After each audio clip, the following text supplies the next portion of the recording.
And now, it is time for the summary of Chapter 1 of Book of Boba Fett.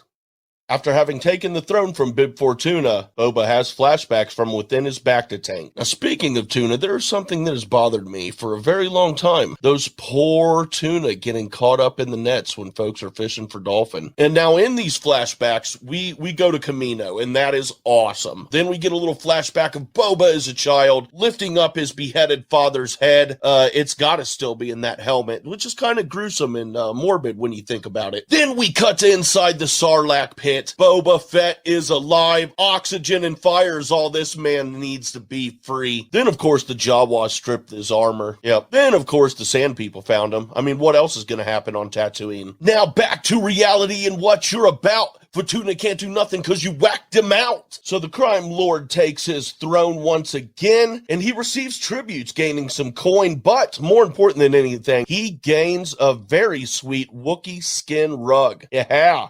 Gonna lay that thing out in front of the fireplace. Bow, chicka, bow, bow. But then we get to the mayor's rep. Now, I don't know why the mayor couldn't make it there himself, but we find out it is because the mayor is scared because not only is he not giving tribute to our new crime lord, he expects tribute. Yeah, we're just going to chew on that cliffhanger for a while. See where that ends up here later on in the season. Next, we see Boba and Fennec taking a nice, lovely stroll through the city of Mos Espa into the cantina, gain some more tribute, and yeah, maybe make some connections for the future. Looked like a pretty loose place.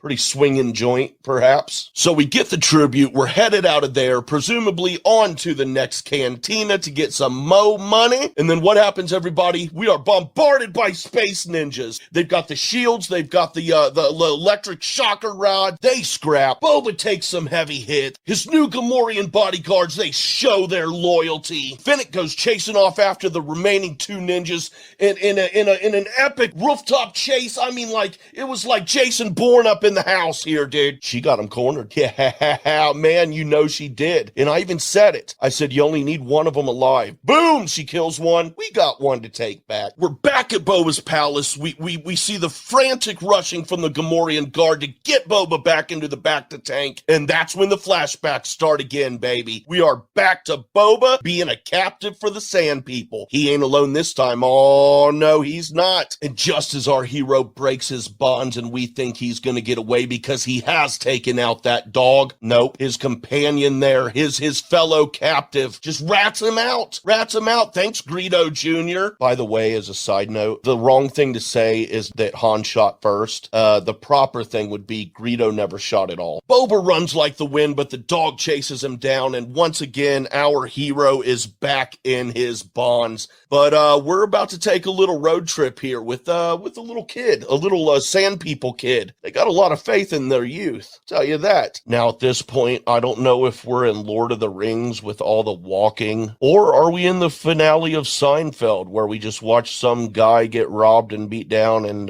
we do nothing about it. I'm still trying to figure out what they're walking for. Who'd have known that water grew in fields, everybody? Apparently that's how it works, and you've got to walk hours to find the field. The field looks like the rest of the desert, so how you find the field and you know that that's the field, I have no idea. Water grows on Tatooine. I'm not going to try to wrap my head around it too much. Not worth it. But I am shocked and impressed that the Rodain can dig so well with suction cup fingers. And I tell you, it must be tiring watching other folks dig all day, because Dick and Spot fell asleep while on guard duty, giving Boba the opportune moment to pounce and make his getaway. Is that what happened? Well, I gotta tell you, this moment right here is where I would have drowned Greedo Jr. in the sand, strangled out the dog, and put the old Dayton stomp to the youngling. No, for real though, this was a wasted opportunity. Very much so. But it gets even better. Just wait for it. Which ends with Boba Fett being to Goro as Leia was to Jabba in Return of the Jedi. Now we're just waiting for Raiden to show up because we got a new champion, baby. But then we see the little punk youngling running into the village as if he had slayed this thing. Dude taking all the credit for it. What? But hey, Boba let it slide in return. He got himself some water. And that is what it's all about in Chapter 1 of Book of Boba Fett.